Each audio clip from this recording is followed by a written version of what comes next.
વાલા વૈષ્ણવો, આપણા શ્રી હરિરાય મહાપ્રભુજી શ્રી યમુનાજીના પ્રાકટ્યનો પ્રકાર સમજાવતા કહે છે કે આનંદમય શુદ્ધ સત્વ સ્વરૂપ સૂર્યમંડળની અંદર રહેલા શ્રી નારાયણના હૃદયમાંથી દ્રવીભૂત રસાત્મા શ્રી યમુનાજી પ્રકટ થયા છે. અલૌકિક રવિમંડળમાં કલિંદ પર્વત પર અવતરીને તેઓ પૃથ્વી ઉપર પુષ્ટિભાવની સિદ્ધિ માટે પ્રકટ થયા છે. ભક્તિ રસનું ઘનીભૂત રસાત્મક સ્વરૂપ શ્રી ગિરિરાજજી છે, તો ભક્તિ રસનું દ્રવીભૂત રસાત્મક સ્વરૂપ શ્રી યમુનાજી છે. શ્રી યમુનાજી પ્રાકટ્યનો પ્રકાર શ્રી ઠાકોરજીના પ્રાકટ્યના જેવો જ છે.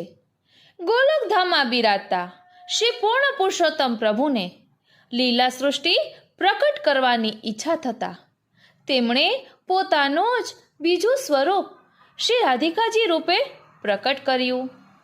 જેમ સૂર્ય અને સૂર્યની શક્તિ અલગ નથી, તેમ શ્રી પ્રભુ અને તેમની દિવ્ય શક્તિઓ પણ અલગ નથી.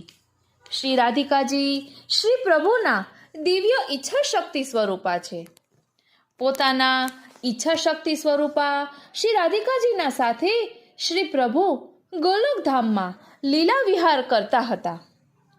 લીલા વિહારના પરમ આનંદની ક્ષણોમાં ઉભય સ્વરૂપોના અંગમાંથી શ્રમજલ બિંદુઓ પ્રકટ થયા. તે શ્રી યમુનાજી લીલા સૃષ્ટિના અલૌકિક આનંદ માટે શ્રી યમુનાજી ગોલોકધામમાં જલ સ્વરૂપે અને સ્વામીની સ્વરૂપે બિરાજ્યા.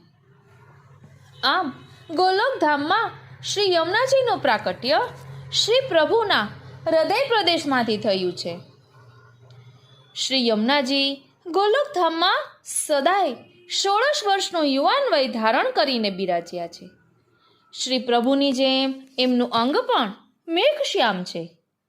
શ્રી યમુનાજીના આધ્યાત્મિક સ્વરૂપનું પ્રાકટ્ય અલૌકિક આધિદૈવિક રવિમંડળમાંથી થયું છે. શ્રી યમુનાજીને શ્રી પ્રભુએ પોતાની દિવ્ય શક્તિઓ, ધર્મો અને સિદ્ધિઓ પ્રદાન કરેલ છે. તે શ્રી યમુનાજીનું આધ્યાત્મિક સ્વરૂપ છે. શ્રી ઠાકોરજીએ જ્યારે પોતાની સમગ્ર લીલા સૃષ્ટિ સાથે પૃથ્વી પર પધારવાનો નિર્ણય કર્યો, ત્યારે ગોલોકધામની સકલ લીલા સૃષ્ટિને પૃથ્વી પર વ્રજ પ્રદેશમાં પ્રકટ થવાની આજ્ઞા કરી.